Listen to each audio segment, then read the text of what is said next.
acontecimientos más relevantes del entorno internacional, nacional y local. En el mejor análisis de la televisión, todos los lunes de 8 a 9 de la noche. Aquí, en La Conjura.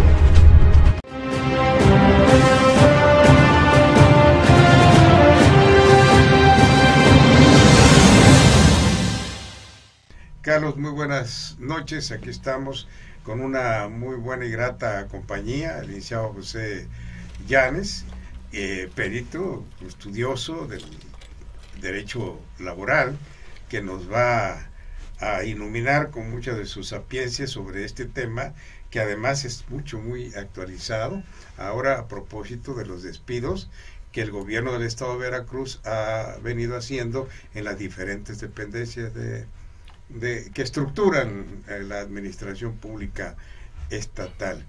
Pero antes hay muchísimos asuntos también que tratar, como por ejemplo la aprehensión de Arturo Bermúdez Zurita, en donde también nos podrás dar tu opinión acerca de esa discusión o esa prevención que han hecho también los peritos del derecho penal, en el sentido de que la condena es ligera para el tipo de delitos que se le está imputando, y luego entonces puede salir bajo fianza, y que lo hicieron previendo que era un día festivo el lunes y que por lo tanto pues a lo mejor sale hoy o mañana, ¿verdad? Pero Carlos, muy buenas noches. Buenas noches. Buenas noches. ¿Qué tal? Muchas gracias. De verdad, un gusto estar con ustedes nuevamente. Agradecemos la generosidad de su atención con La Conjura.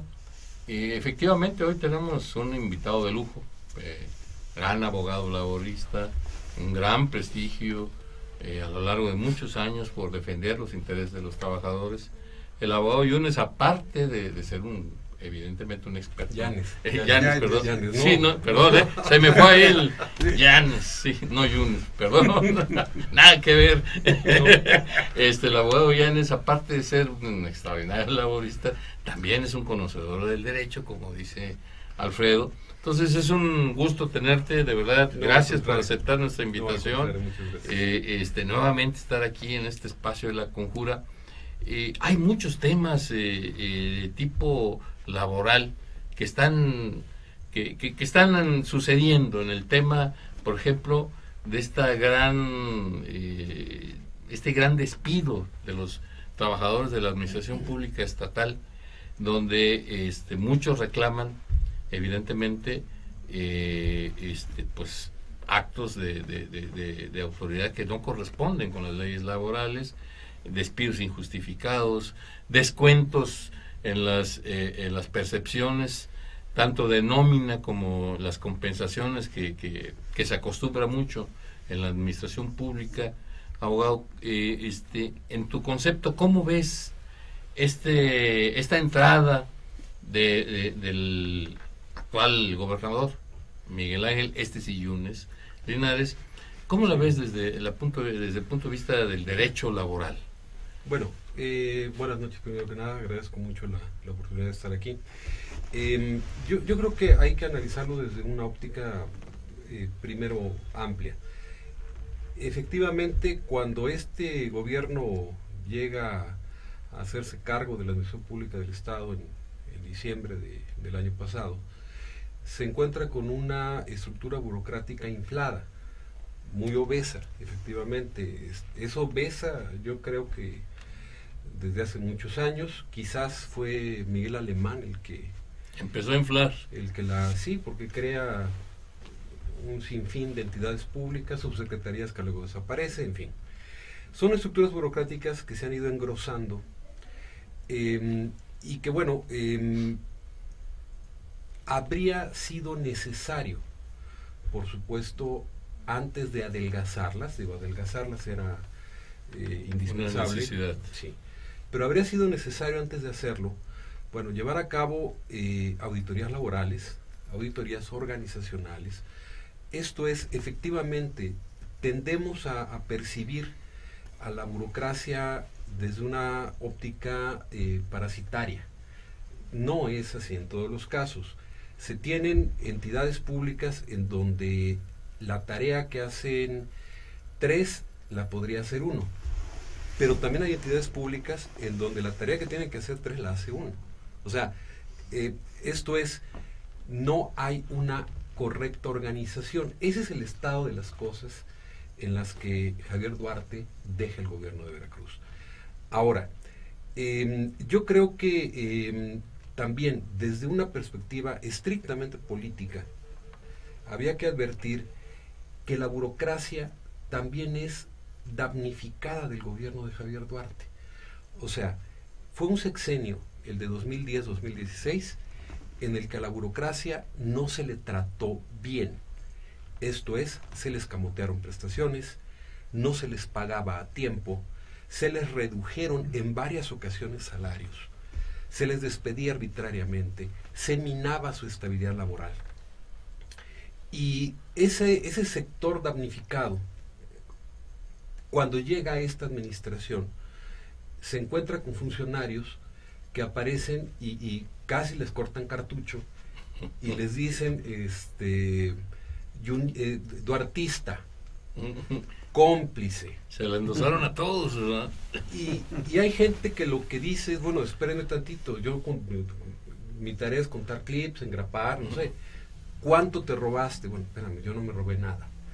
Entonces, no, ese es solamente un argumento. Fue un argumento malo, por cierto, estéril, para cometer otro acto que en su momento, así lo califiqué y lo ratifico. Pedirle a un trabajador que renuncie, exigirle que renuncie a su empleo, podría configurar un delito. ¿Por qué? La renuncia es un derecho del trabajador. Es un acto unilateral, es un acto voluntario que está significado por la decisión del trabajador de ya no continuar prestando servicios porque así se le pegó la gana. Punto. Entonces, pretender obligar a alguien a hacer algo que no está obligado a hacer se llama coacción. Claro. Así de simple. Entonces, desde esa perspectiva, yo creo que fue una decisión no correcta. Ahora bien, por otra parte, si lo vemos desde un ángulo económico, Veracruz no genera empleo. ¿No? Y no genera empleo porque no hay inversión pública. Al no haber inversión pública, no hay inversión privada. Claro. La inversión privada sigue la inversión pública. El empleo no se genera por decreto. El empleo lo genera la inversión. Si no hay inversión, no hay empleo simple. Y si pensáramos que existe la posibilidad de que alguien despedido se diera la vuelta y encontrara empleo, bueno, pues el problema tal vez no sería tan grave. El detalle es que si de buenas a primeras se despiden a miles de burócratas, es muy probable que se pueda gestar un problema social. Sobre todo porque al no haber una oportunidad de continuar en una actividad que permita llegar al sustento, bueno, pues las personas tienen que ingeniárselas y a veces esa búsqueda de un método de subsistencia pues los desliza hacia sectores de la economía francamente ilícitos. Porque muchos tenemos muchas confusiones, ¿eh? Yo me permitiría acotarlo, matizar lo siguiente. Acaba de mencionar algo que es muy importante, el hacer una evaluación. Efectivamente, cuando dije hace unos momentos que era imprescindible hacer auditorías laborales, auditorías organizacionales, me refería precisamente a la necesidad de saber quién hace qué, a dónde lo hace, cuánto se le paga, etc. Ahora, hacer una auditoría laboral, una auditoría organizacional dentro de una estructura tan grande, inmensa, como lo es la del gobierno del Estado, toma tiempo. Esto es, poder hacer un diagnóstico correcto que nos permita decir, en tal área sobran 20 trabajadores, vamos a elegir a tantos para darle salida, implicaba, por supuesto, un año, tal vez. Y lo que tenemos ahora es un gobierno que tiene prisa. Que tiene prisa tal vez por su brevedad, no lo sé. Pero es obvio que en un mes es imposible hacer un diagnóstico de ese calado. ¿Cuál es la realidad? El gobierno decidió tener que ahorrar una determinada cantidad de dinero por concepto de pago de servicios personales y dijo, de aquí para acá, fuera. Punto. Yo creo que esto va a tener un costo. ¿Pero está en su derecho? No, por supuesto que no. Y bueno, dentro de 2 años, si me vuelven a invitar, comentamos cuando estén los laudos, en donde sea la justicia la que lo defina. O sea, en este momento se está lamentablemente saturando el Tribunal de Conciliación y Arbitraje con una montaña de demandas de gente que no está conforme con lo ocurrido, y que bueno, pues como lo marca la norma, civilizadamente va a someter esa diferencia al. Pero, por ejemplo, tú me despides, yo tengo 1 año de trabajo, me despides, y pues me tienes que dar las prestaciones que me corresponden, ¿no? Y ahí termina nuestra relación laboral. No necesariamente, porque se privilegia la estabilidad laboral. La estabilidad laboral, que además es un derecho humano. A veces se pierde de vista que los derechos humanos son un universo muy, muy amplio, muy complejo, muy rico, en donde también se incluyen derechos de trabajadores. Y uno de ellos, muy elemental, es el derecho a la estabilidad en el empleo. ¿Por qué? Porque es la estabilidad en el empleo lo que le permite al trabajador planear su vida. Y ese es, claro está, un derecho fundamental de todas las personas. ¿Cómo planear mi vida si no tengo estabilidad en el empleo? No sé exactamente bien en dónde voy a vivir, porque quizás tengo trabajo aquí, pero después ya no y me tengo que ir. No tengo posibilidad de acceder a créditos, por ejemplo. No me puedo comprar un vehículo, no me puedo comprar una licuadora. Una casa, ¿no? Una casa. En fin, no puedo diseñar la vida de mis hijos en una escuela. En fin, la estabilidad laboral no ociosamente se configura como un muy importante derecho humano de segunda generación dentro del ámbito de los derechos económicos, políticos y sociales, definidos así por los tratados internacionales. Ahora, la perspectiva de decir, bueno, si yo ya no lo quiero a él como trabajador, le doy un dinero, le aviento un dinero y lo voto. Bueno, pues quizás sea una perspectiva. No, porque le decir, tiene derecho a eso. Y tú se lo das porque tienes la obligación. Tendría derecho.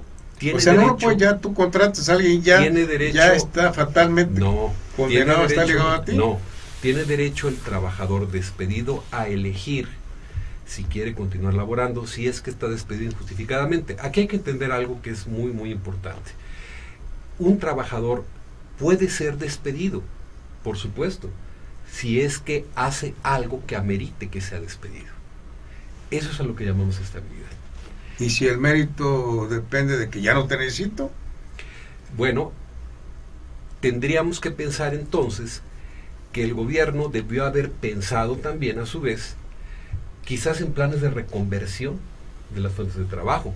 La ley, por ejemplo, señala, en el caso de la ley burocrática del Estado de Veracruz, que cuando existe una supresión de una fuente de trabajo, de una plaza, la parte patronal tiene que encontrar la forma de posicionar al trabajador en otra equivalente, precisamente para no minar la estabilidad en el empleo. Esto es, tendríamos que recordar, la diferencia entre México y China es que en China no hay estabilidad y están en un esquema que, de acuerdo con los parámetros internacionales, está muy, muy cerca a la esclavitud. Ahora, yo quisiera también retomar otro punto. Cuando pensamos en el quebranto de las finanzas públicas, no podemos atribuírselo exclusivamente al tema de que había una estructura burocrática obesa.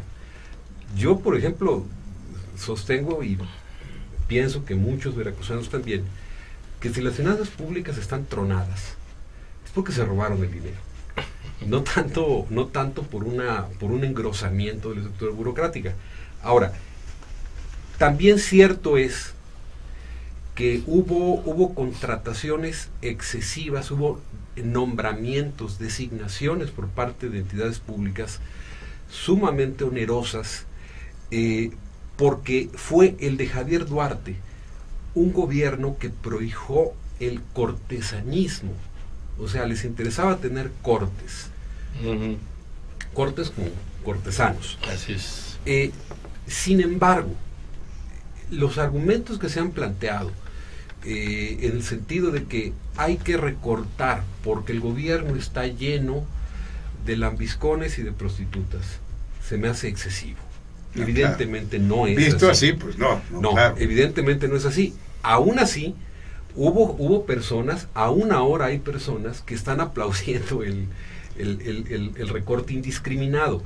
Aquí el tema es ojo, lo que decimos quienes pretendemos entender el derecho laboral no es que no haya recortes, por supuesto que los tendría que haber, es que no haya recortes injustos, indiscriminados.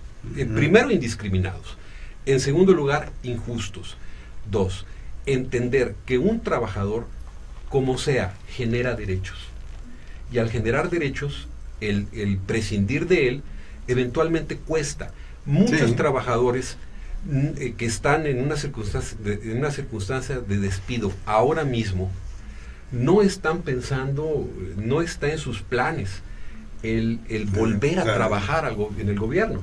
Generalmente el burócrata despedido, cuando lo despiden, pues opta quizás por demandar al patrón, al gobierno como patrón, pero encuentra un mejor destino en otro lado. Pero lo que sí es que dicen, bueno, espérame tantito, me corresponden algunas prestaciones, me las tienes que pagar. Punto. Entonces, haberlo hecho con una característica más templada, más atemperada, con mayor prudencia y sensatez. Primero, insisto, mediante auditorías laborales organizacionales, de manera escalonada, por supuesto también a través de programas de retiros voluntarios bien diseñados. El gobierno de Javier Duarte diseñó 2 programas de retiros voluntarios que los hicieron con los pies. Los hicieron con los pies, le pagaron un dineral a quienes no tenían que haberles pagado, votaron dinero, pero eso, vaya, ni siquiera... No tiene la culpa el despedido, de eso no tiene la culpa el despedido. No, fue un gobierno ineficiente, un gobierno ineficiente, pero, y que además, vaya, hagamos a un lado un momentito el tema de los nuevos despidos. Hay algo que también es cierto, que es el hecho de que el gobierno de Javier Duarte deja un pasivo de laudos, de condenas impuestas al gobierno por concepto de trabajadores despedidos, que no pagó. Y los ayuntamientos, ¿no? Fue lo que conversamos la vez pasada que viniste, Juan José, sí, claro, de todo ese cúmulo de adeudos, de pasivos laborales, como tú le llamas, que estaban ahí y que seguramente fue creciendo, ¿no? Han seguido creciendo y estamos hablando de que ya deben rondar los 6,000 millones de pesos. Ahora, yo escucho que se hacen las cuentas de del déficit en Veracruz, de lo que se debe, y se pone ahí, a los bancos se les debe esto, a tales se les debe, y yo no veo, yo no veo esa parte. Y cuidado, estamos hablando de que son cantidades que están definidas en condenas judiciales. Que son ineludibles. Que son, por definición, por supuesto, ineludibles en un régimen en el cual se pretenda respetar la ley. Es claro que el gobierno de Javier Duarte no lo hizo. Pero yo creo que se trataba de hacer las cosas sin prisa, insisto, con prudencia y sobre todo pensando en algo muy importante. Los trabajadores también forman parte de la población, también son electores. Claro. Y bueno, en su momento, también pasan facturas. Yo no sé, y esto es ya, ahí sí, total especulación mía, el grueso de la burocracia se asienta en la ciudad de Jalapa. Así es. Porque es la sede de los poderes, y en Jalapa no hay un resultado favorable electoral para quienes encabezan el actual gobierno. Entonces, más de un trabajador está pensando que está recibiendo un pase de factura. Entonces, son cuestiones que se tienen que valorar. Y que lo va... tienes mucha razón en esa, perdón que te interrumpa, Juan José, pero se me hace muy interesante tu plática en este tema de la perspectiva externa, no solamente del estricto cumplimiento de las cuestiones laborales, sino lo que representa socialmente el que miles de trabajadores que han sido despedidos por esta administración, evidentemente que salen resentidos, pierden su fuente de ingresos, su estabilidad laboral, que también se ve muy asociada con la estabilidad familiar y emocional, por supuesto, sí, claro, ¿no? Y que esto evidentemente se va a reflejar el próximo mes de junio, cuando hay elecciones municipales y probablemente mucho más, por lo que conversábamos aquí fuera de cámaras, dentro de 2 años, es decir, al cambio de la administración estatal, porque un trabajador resentido, un trabajador al que le negaste la posibilidad de seguir ganándose el ingreso para su familia, pues evidentemente que a la hora de las cuestiones electorales, él y su familia, lo más probable no es que voten por el que los está sancionando de esa manera. Es un tema muy relevante lo que está diciendo sí, Juan José, definitivamente, pero eso ha sido uno de los grandes problemas de México. Si el gobierno, y en este caso particular el gobierno de Veracruz, se atiene a esa filosofía, pues simplemente pues se nunca va a despedir a nadie. No va a hacer nada, ¿no? No va a hacer nada, a pesar de que se requiere. Yo no es que me alinee por aquello del despido injustificado, de ninguna manera, pero estoy en antecedentes que el gobierno está demasiado obeso, que el gobierno no tiene presupuesto para pagar. Tiene un déficit de 1,000 millones de pesos mensuales. Sí. Son muchos. Y que la única forma, o una de las formas, para poder medio estabilizarse, pues es metiéndose a la cosa laboral de los empleados. Porque hay muchos empleados. Hace un momento hablaste de que sí, efectivamente, tendría que hacerse un diagnóstico administrativo, laboral, ¿no? De flujos de trabajo, todo este tipo que corresponde a una auténtica reforma administrativa. Esos estudios los hay. Mira, en 1970 el Poder Legislativo tenía 60 agentes, 60 de empleados, 60. Habían 203 municipios, ahora hay 212. Ahora son 650 empleados en el Poder Legislativo. Y no tenían computadoras, bueno, ni calculadoras, porque las calculadoras todavía no llegaban a México.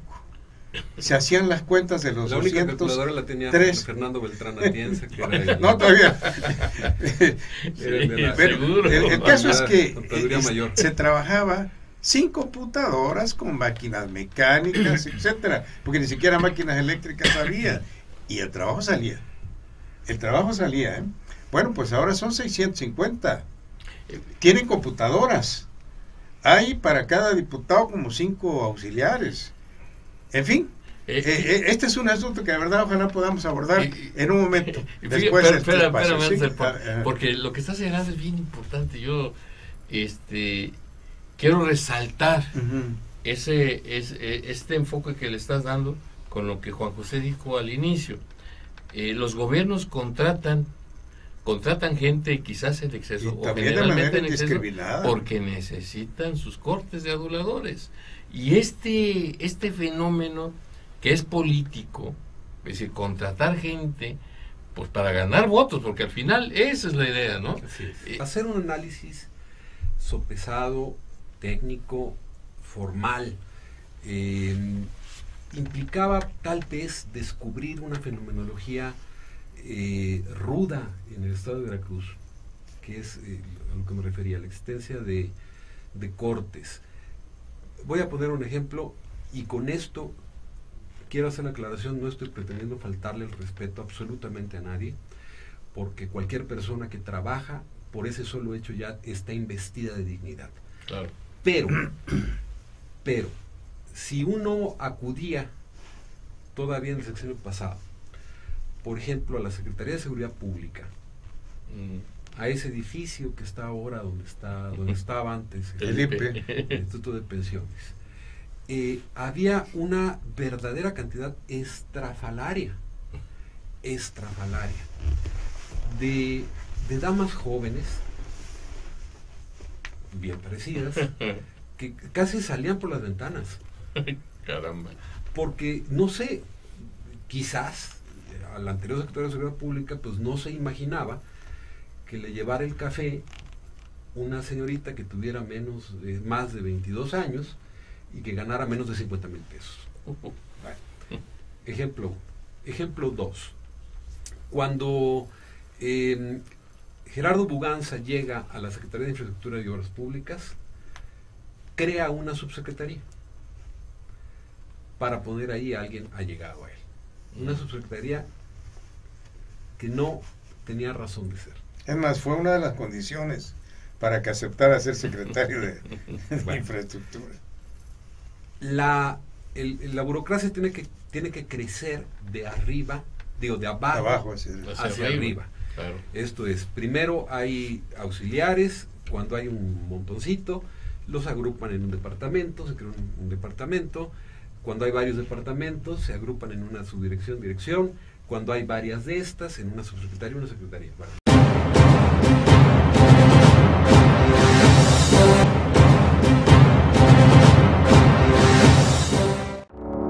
La calidad tiene nombre. Bachillerato IBES. Somos un sistema que te permite egresar con un alto nivel académico, grupos reducidos y educación de calidad. Ven a formar parte de la mejor comunidad. Bachillerato IBES. Contáctanos al 817-2026 o al 817-4879 o visítanos en nuestras instalaciones en Juárez 87 en el centro de Jalapa. Búscanos en Facebook como Bachillerato IBES.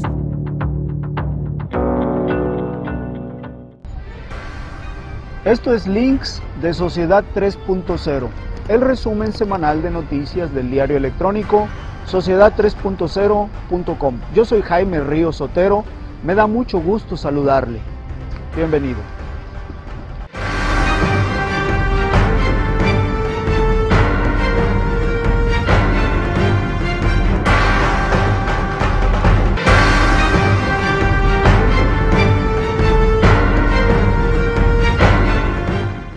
Síguenos en nuestras redes sociales, en YouTube, Sociedad 3.0 Televisión, en Twitter, @sociedad_30 y en Facebook, Sociedad 3.0.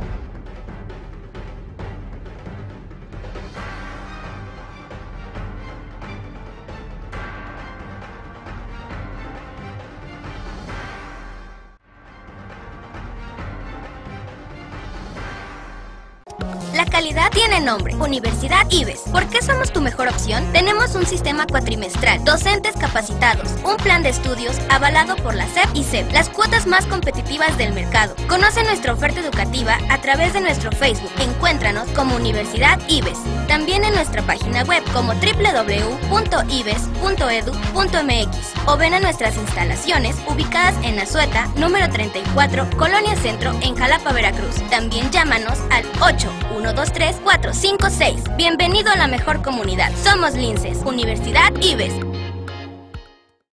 Si lo que buscas es diversión y pasar un buen rato, en Casa San Carlos te estamos esperando.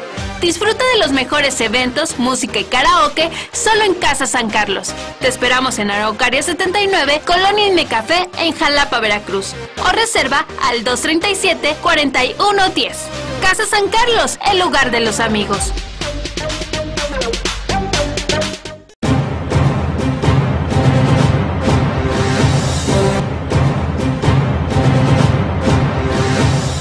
Esta noche tenemos un invitado de lujo, un abogado de larga trayectoria profesional, experto en lo fiscal, pero también en lo penal y en muchas otras ramas del derecho. Rafa, de verdad que te apreciamos que hayas decidido venir a La Conjura a platicarnos de temas que son relevantes para nuestra ciudad, con el tema del gasoducto, y pues para la entidad con lo que está ocurriendo últimamente, que uno ya a veces no entiende si esto es un circo, es una maroma, o es un teatro, o es una forma de gobernar a base de actos mediáticos, o realmente se está perdiendo, se está acercando la justicia a todos los que ha faltado a las leyes, pero luego ve por un otro lado que invitan de candidatos a otras personas que dice uno, bueno, yo no sé qué está pasando, ¿no? Pero Rafael, gracias por estar aquí con nosotros, que eso es lo importante, ¿no?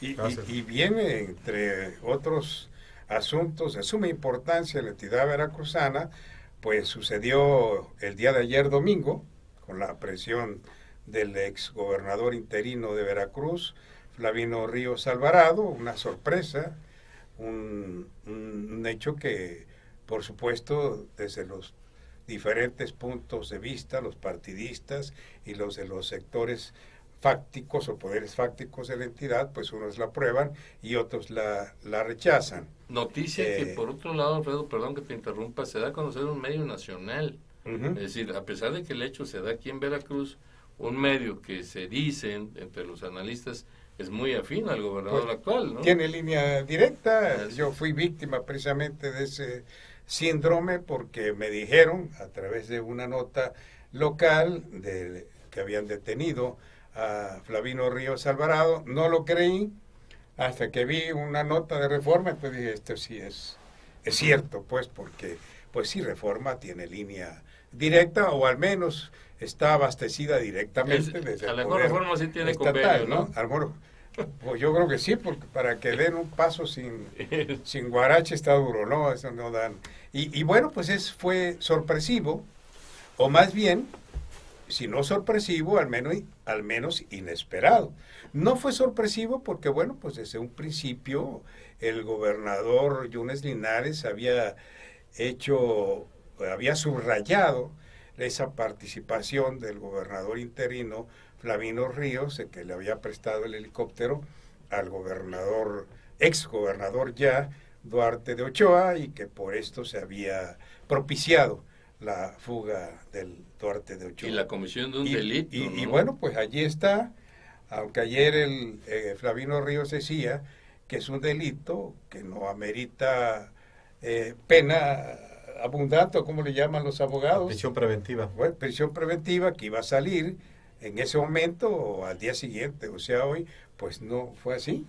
¿Cómo ves, Rafa, tema tan yo delicado, ¿no? Yo considero que la Fiscalía está abusando de su condición de ser la representante social y encontró resonancia en el Poder Judicial. Yo quiero hacer unas precisiones.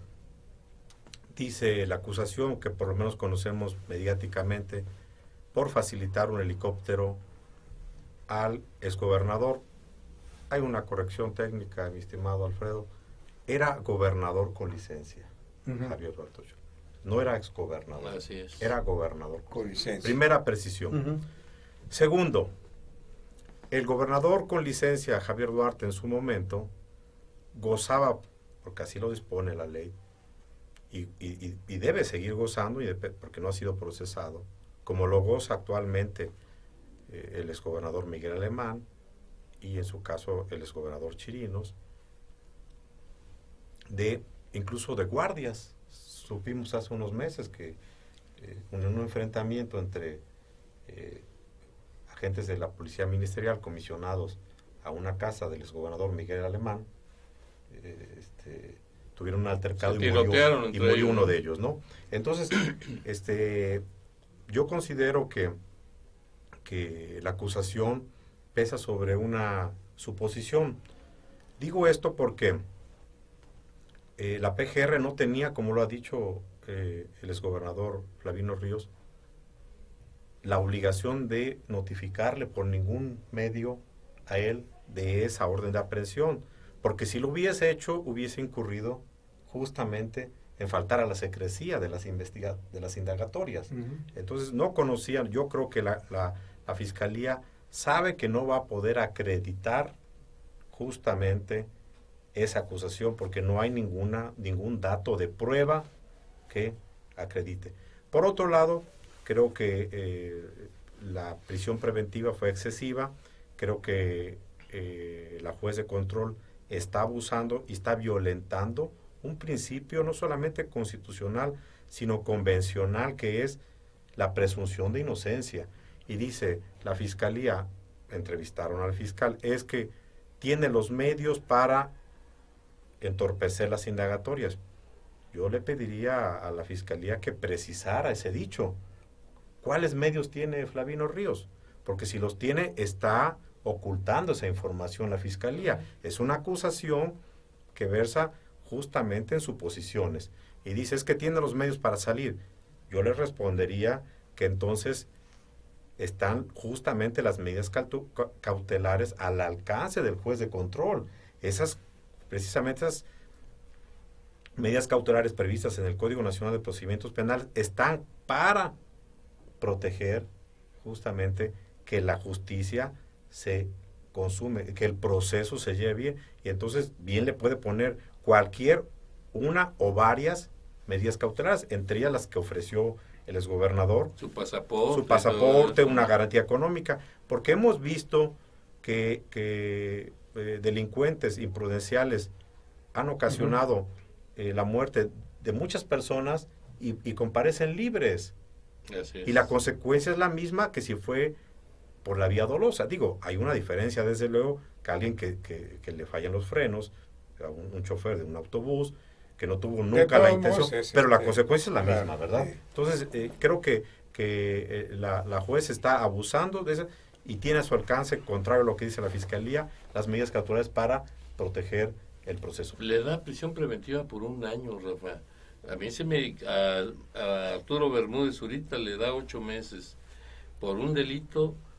Digo, el tema de qué acusan a Bermúdez Zurita es mucho más grave de lo que señalan a Flavino Ríos Alvarado. O sea, no hay ahí no hay un paralelismo, ¿no? Exactamente. De hecho, el paralelismo no lo hay aquí, pero sí lo hay en Nuevo León. Vimos que el exgobernador Medina de la Cruz es acusado por delitos muy graves por cuanto hace a las cuantías del desfalco. Y está siguiendo el proceso. Pero en libertad, ¿por qué? ¿Sí? Porque justamente allá los jueces federales sí concedieron tanto las suspensiones como eventualmente para que el proceso lo siga en libertad. ¿Por qué? Porque debemos recordar que ahora justamente los procesos penales orales adversariales se siguen bajo un único código, que es el Código Nacional de Procedimientos Penales. Ya no existen los códigos procesales estatales como antes era, que decías, bueno, ¿por qué es más benévolo la justicia en Yucatán que en Veracruz? Suponiendo que así lo fuese, lo invocábamos los abogados. Bueno, ahora ya no es, justamente para eso se diseñó la presunción de inocencia. Hay delitos solamente muy graves que son justamente los intencionales, que dañan la vida, el honor y justamente otro tipo de delitos, pero no delincuencia organizada, pero no este tipo de delitos. Ahora, Rafael, en el momento en que se le hace esa cortesía al gobernador con licencia, Duarte de Ochoa, ya era señalado como tenía ya había, ¿cómo se llama? La orden de aprehensión. Orden de aprehensión. Bueno, acá hay que establecer una diferencia. Se sabía que estaba denunciado y que estaba justamente imputado en una fiscalía federal. Pero porque eso, en todo caso, agrava la situación, ¿no? Porque si tenía orden de aprehensión, entonces sí es muy Pero diferente. Parece que la orden de aprehensión fue 3 días después. No, por eso, eso es Pero yo quiero precisar que uno sí puede estar denunciado, porque yo puedo decidir denunciar a ustedes por una cuestión frívola, inexistente incluso. Y como el fiscal actúa de buena fe, está obligado a recibir la denuncia. Y va a seguirse la indagatoria, aun cuando parezca del todo frívola. Y entonces, mucha gente... Pero hay una cosa, en ese momento, el gobernador en funciones, Flavino Ríos, no estaba enterado, porque si lo estaba, quien cometió el ilícito fue la PGR. Es decir, bastaría con que el doctor Flavino Rías ofreciera la prueba de informes a la PGR para que le dijera su procurador al juez de control para esta prueba para el 18 de marzo, si por cualquier medio fue informado él como gobernador en funciones de que existía un orden de presión y que pedían una colaboración. Hay que recordar que antes sí le informaban a los gobernadores por una sencilla razón, porque son los titulares del Ejecutivo y eran los superiores jerárquicos del procurador o fiscal. Se supone que estamos ante una fiscalía autónoma en donde, ya lo ha reiterado el propio gobernador Yunes Linares, no tiene la injerencia. Entonces, no tenían por qué pedirle apoyo logístico de ningún modo al gobernador en funciones Ríos Alvarado. La vinculación al proceso será la comparecencia, pues, ante un juez de control, va a ser hasta el sábado, sí, hasta el sábado 18 de marzo. Esto implica que una fianza o un amparo no va a correr de aquí hasta el sábado, y luego el que le hayan dicho que va a estar un año en prisión preventiva, ¿qué implica? ¿Qué va a pasar con el exgobernador? ¿Se va a quedar dentro de Pacho Viejo? ¿Tiene oportunidad de salir? ¿Cómo viene el proceso? Yo creo que el exgobernador Ríos Alvarado debe tener una defensa buena y debe atacar la prisión preventiva con un amparo indirecto. Y el día 18, que es la audiencia de vinculación, que seguramente lo va a vincular la jueza, es un estadio procesal distinto.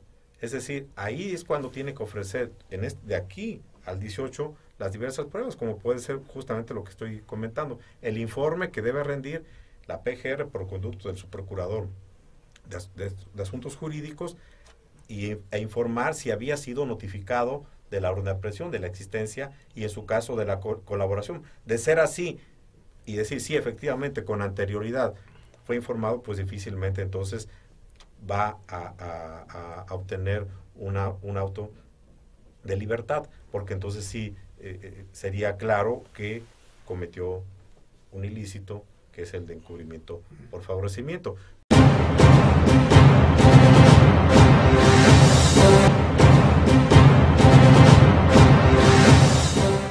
Universidad Martí. Educación de clase mundial. Únete a nosotros y forma parte de nuestra comunidad educativa. Contamos con licenciaturas, maestrías y doctorados. Nuestra dirección, calle Costa Rica, número 415, Colonia 27 de septiembre, en Poza Rica, Veracruz. O pide informes al teléfono 782-822-3350. Encuéntranos en Facebook como Universidad Martí y en nuestra página web www.umarti.edu.mx. Forma parte de nuestra comunidad. Universidad Martí. Educación de clase mundial.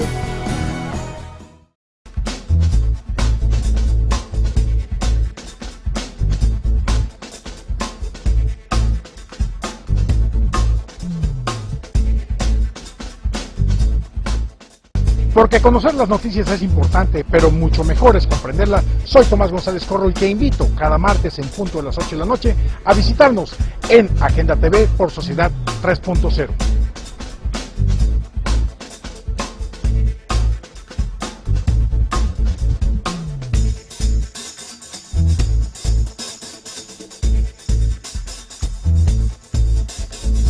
Te invitamos a que nos sigas en nuestras redes sociales como Sociedad 3.0 y Agenda MX, Facebook, Twitter y YouTube.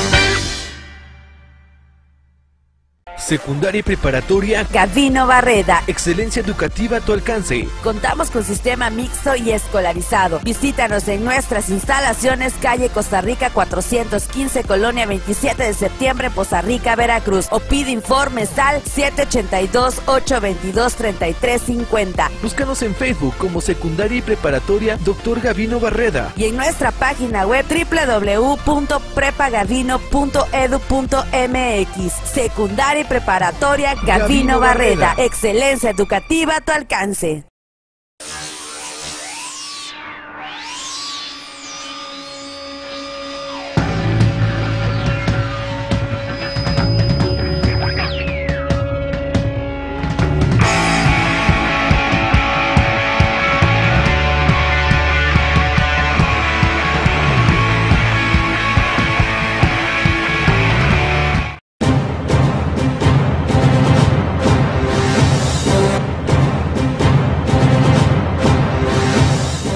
Hoy, como ustedes ven, tenemos la muy grata presencia de Alejandro Montano Guzmán, que es candidato del Partido Revolucionario Institucional a la alcaldía jalapeña. Alejandro, nos da de veras muchísimo gusto de que nos acompañes y que hayas aceptado venir a este programa, que por lo demás ustedes saben que ha recibido a muchísimas personalidades del mundo político, y ahora lo hacemos con Alejandro Montano. Si no estuvieran las cosas en el Revolucionario Institucional tal y como se encuentran, a lo mejor tú no fueras el candidato del partido, ¿no? A lo mejor no te hubieran invitado, o a lo mejor hubiera habido antelación de otros actores políticos, ¿no?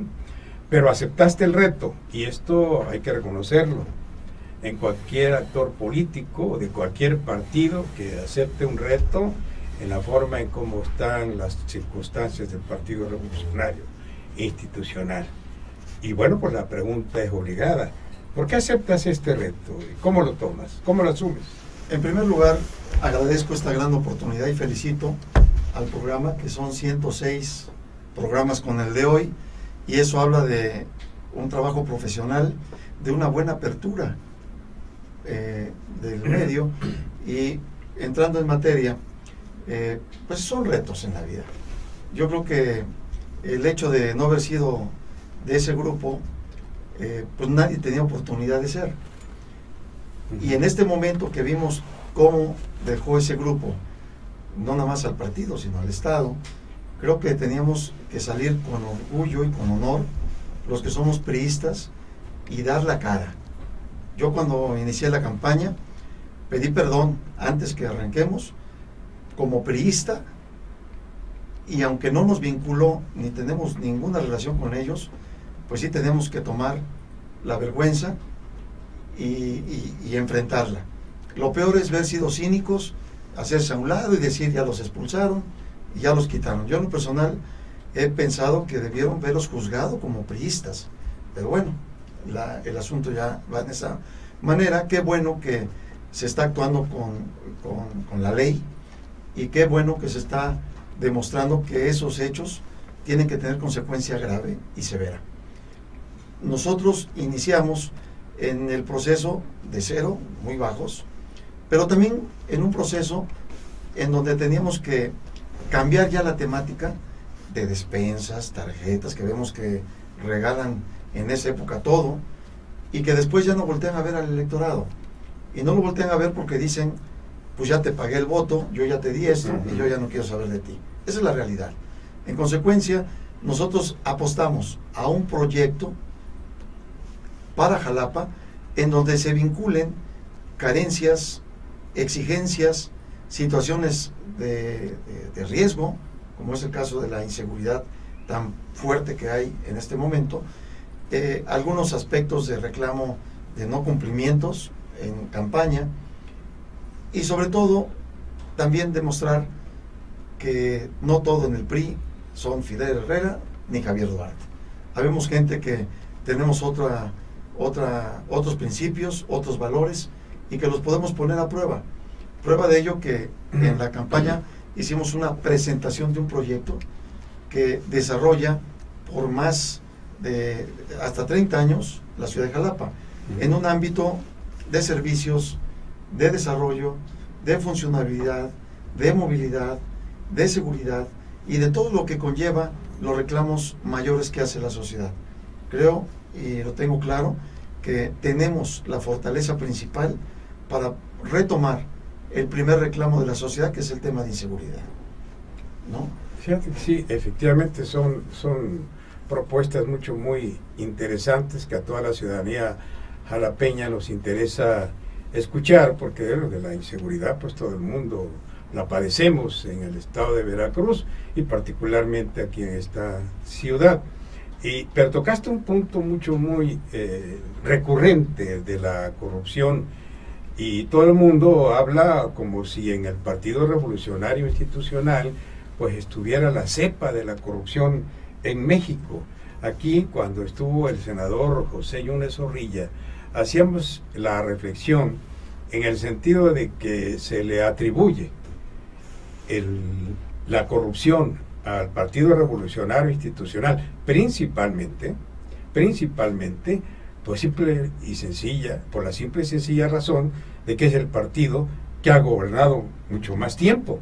Luego, entonces, hay muchísimos casos más, pero de ninguna manera escapan a este fenómeno gobiernos derivados del Partido de la Revolución Democrática, gobiernos del Partido Acción Nacional y cualquier tipo de cualquier otro partido. Nada más es cuestión de que tomen las riendas de una responsabilidad pública y el manejo de recursos públicos, pues para saber cómo los manejan. Bueno, pues hay un partido que todavía no tiene poder y lo están exhibiendo en videos en una forma por demás vergonzosa, y que los pone en un parámetro real de lo que son.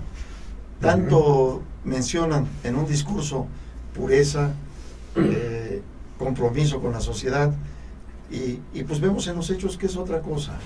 Yo creo que la sociedad jalapeña, veracruzana, mexicana, ya tiene claro, y sobre todo es inteligente. Ya no se le engaña, ya no se le manipula.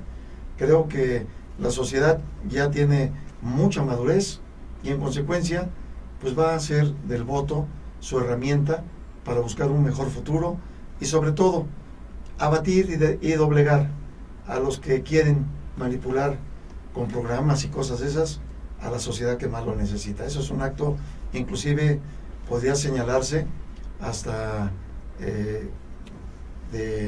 de abuso, ¿no? Yo recuerdo que en aquel entonces, en ese sexenio 98-2004, se crearon en el ámbito del sistema de seguridad pública gubernamental instituciones importantes como a nivel nacional, el Sistema Nacional de Seguridad Pública, se crearon los consejos, el Consejo Nacional de Seguridad Pública, en el Estado se creó el Consejo Estatal de Seguridad Pública, y de allí, bueno, pues se creó la Academia Regional de Seguridad Pública y la Academia Estatal de Seguridad Pública, cada una con sus respectivas atribuciones. La Academia Regional involucraba a 6 estados. Originalmente era para 3 estados. Ajá. Era Puebla, Veracruz y Tlaxcala. Y se conformó de tal manera que terminamos dando capacitación a 18 estados de la República. Me tocó ser el papá del 066, es un concepto que no existía. No existía. Y que se convirtió ahora pues, a nivel nacional en el 911. Cuando lo conoce Vicente Fox, el presidente, lo conoce y se lo llevan inmediatamente a nivel nacional, y nos toca hacer una presentación allá para despuntarlo en los diferentes estados de la República. Me toca crear los consejos municipales, que no existían, ¿no? La Academia de Policía ya existía, la estatal, la reforzamos, la ampliamos, hicimos la regional y creamos programas importantes como el carretero, el náutico, la flota aérea que se tenía de rescate y de resguardo en materia de seguridad, y sobre todo también se hizo el grupo de caballería, que era principalmente para la sierra, para la zona más conflictiva, y que la verdad nos llevó a parámetros interesantes. Por ejemplo, ver abatido el robo en carretera. Nos hicimos cargo de las 3 aduanas, Tuxpan, Veracruz y Coatzacoalcos.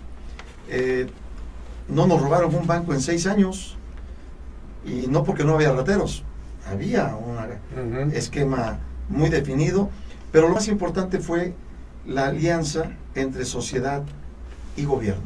Siempre que existe esa alianza, se aminora cualquier tipo de situación de riesgo o de preocupación para la sociedad. Creo que ese fue el éxito principal, haber tenido la alianza, la comunicación, la interacción que llevó a que Veracruz fuera los últimos 3 años distinguido a nivel nacional como el segundo estado más seguro del país. Y sí, creo que en aquel entonces se hizo una extraordinaria labor en seguridad pública. Pero no todo es seguridad pública, que es fundamental, por supuesto, ¿no? Hay problemas en Jalapa, como por ejemplo el del suministro de agua. ¿Cuál es tu propuesta en ese sentido? Mira, hay 2 temas que se van a ver en el tema del agua. El primero es que tiene un costo el más caro del país. En segundo lugar, nada más paga el 42%. En tercer lugar, pues la gente no puede pagar, está muy alto. Yo he tenido reuniones, he andado en las colonias y me dicen, no es que no quiera, es que no puedo pagar el costo del agua. Inclusive hay quejas de casas abandonadas donde el recibo está pues muy alto y no hay nadie. ¿Qué es lo que tenemos que hacer? Hacer un estudio en donde permita ajustar el precio del agua y que pague la mayoría de jalapeños una cantidad razonable, pero no una cantidad muy elevada, el 42%. Creo definitivamente que debemos de cobrar más personas y que sea el costo menor, porque de lo contrario estamos en un costo alto con una recaudación baja, y lo importante es recaudar más en un costo menor. Ese es un punto relevante. 2, hay 2 proyectos, uno privado y uno público, para abastecer de agua la ciudad de Jalapa en proporciones muy suficientes para los próximos 30 años. El agua viene de Perote, los 2 proyectos vienen de allá. En un proyecto ya están los pozos, los terrenos, el derecho de paso, y entonces habría que tomar la decisión en su momento, consensada con la ciudadanía, consensada con el gobierno del estado, de hacerla a través del costo que tendría que apoyar con agua, ¿no? Que tendría que apoyar los 3 niveles de gobierno para abastecer el agua a Jalapa. Por la parte norte, ¿por qué no? ¿O cómo está? ¿Se ha extendido mucho la ciudad? Sí. Ha sido desarrollos urbanos, fraccionamientos horizontales, ¿no? Hay que cambiar la ley a reglamentar ya construcciones verticales. Ya bueno, tiene que ser, tienes que ir a la modernidad, porque la expansión te está comiendo muchísimo terreno, se está llevando muchísimas áreas verdes, y tenemos que en esta modernidad implementar cuestiones ya más verdad. Y fíjate que a propósito del desarrollo urbano, ya citaste que somos ya casi 600,000 habitantes en Jalapa, y esto pues representa mucho conflicto social, ¿no?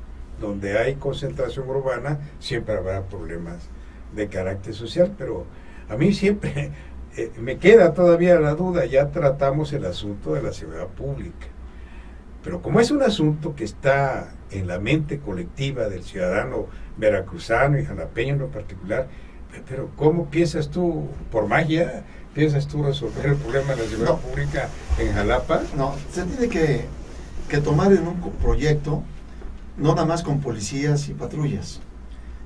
¿Qué es lo que nos está fallando y qué es lo que está sucediendo en el país, en Veracruz y Jalapa? No se han preocupado las autoridades en un proyecto de recomposición del tejido social. Si no recomponemos el tejido social, la producción de jóvenes que son desviados a diferentes tipos de delincuencia, pues es inagotable. ¿Qué tenemos que hacer? Recomponer el tejido ¿vía qué? Vía integración familiar, vía opción a jóvenes, vía empleo temporal, vía espacios en donde puedan generar deporte, actividades culturales, que puedan tener convivencias, que puedan tener algunas actividades de socialización entre colonos, entre vecinos, que hay mucha desconfianza y no fácilmente un vecino con otro convive. Tenemos que ver en ese espacio un proyecto que va en el entorno de que tendremos que hacer 13 centros de convivencia que tendrán paradero de autobús, sitio de taxis, un espacio de fútbol rápido, canchas de básquetbol, juegos infantiles, un espacio de estancia con internet, 3 salones que permitan cursos, talleres, manualidades a las señoras que piden autoempleo, y con ello tener una integración ahí de convivencia y de actividades propias que permitan que los colonos, que los vecinos tengan interactúen y que permitan con los mejores embajadores que tenemos en las familias, que son los niños. Cuando empiezan a tener actividades, se empiezan a socializar las familias, y con una área de una delegación de seguridad pública que atienda las llamadas de la gente. Ahorita en las colonias se quejan de que una necesidad llaman y no hay respuesta. Necesitamos gente ahí que permita la inmediata atención de un requerimiento de los colonos, de los ciudadanos que lo pidan. Esa es una etapa que tenemos que recomponer el tejido social. 2, tenemos que implementar una acción de 15,000 cámaras en 4 años para tener totalmente videograbada toda la ciudad y con los municipios que nos colindan, porque cuando pase un hecho en alguna colonia vamos a poder seguir si van a algún rumbo, si cambian de vehículo, y se van a localizar. Aquí el tema es que va a haber una vigilancia permanente, y con ello la siguiente etapa, se necesitan ciertos botones de pánico en algunos parques, en algunas zonas en donde ha habido situaciones graves para jóvenes que van a hacer ejercicio. En Macutepe hace poco apuñalaron a una joven, en otros lugares ha habido situaciones graves de violaciones, y necesitamos tener botones de pánico donde se proyecte un sonido y los vecinos también puedan reaccionar. Dicen, no oímos y no podemos auxiliar a alguien. Tenemos que ver que la comunidad también esté alerta para que conjuntamente tengamos una actuación contra los delincuentes. Y la tercera etapa que es importante es tener una policía metropolitana, una policía con policías de perfil y que sean de barrio. Es decir, que tú conozcas a tu policía, que sepas dónde vive y que él tenga el compromiso de que no se puede vincular o le puede fallar a la sociedad porque se estaría atentando contra él mismo. Tenemos que ver en esos 3 conceptos cómo desabastecemos de jóvenes que utilizan, y no por maldad. Los jóvenes pues no tienen que hacer, no les puedes pedir un algo de afecto, no les puedes pedir algo si no lo conocen. Tenemos que retomar el tejido social. Por ejemplo, vas a lugares que hemos recorrido ahorita, de San Bruno, una fábrica abandonada, lejana, en donde hay una habitación chiquita, oscura, llegan 15 niñas con musiquita, una lamparita, y se ponen a hacer zumba. Ellas tienen una aspiración, pues tienen un concepto de superación. ¿Por qué no darles un espacio digno y que ellas puedan tener un aliciente mayor? Ahí mismo hay un cuadrilátero con colchonetas y los niños van, porque tienen la fantasía de tener y de ser luchadores, de ser algo. ¿Por qué quitarles esa ilusión y no buscar darles espacios, darles la posibilidad de que puedan tener esa interacción y que tengan también una proyección que les permita una vida mucho mejor y con aspiraciones más sólidas? No tenemos delincuencia organizada con los jóvenes, tenemos una delincuencia improvisada. Eso es peligroso, porque lo están haciendo en un propósito de realizar un acto, y luego otros los orientan aparte, y son los que están robando motos, son los que están asaltando señoras, son los que roban celulares. Y el siguiente paso, ¿cuál es? Eso es lo peligroso. Por eso hay que atender en forma inmediata el tejido social.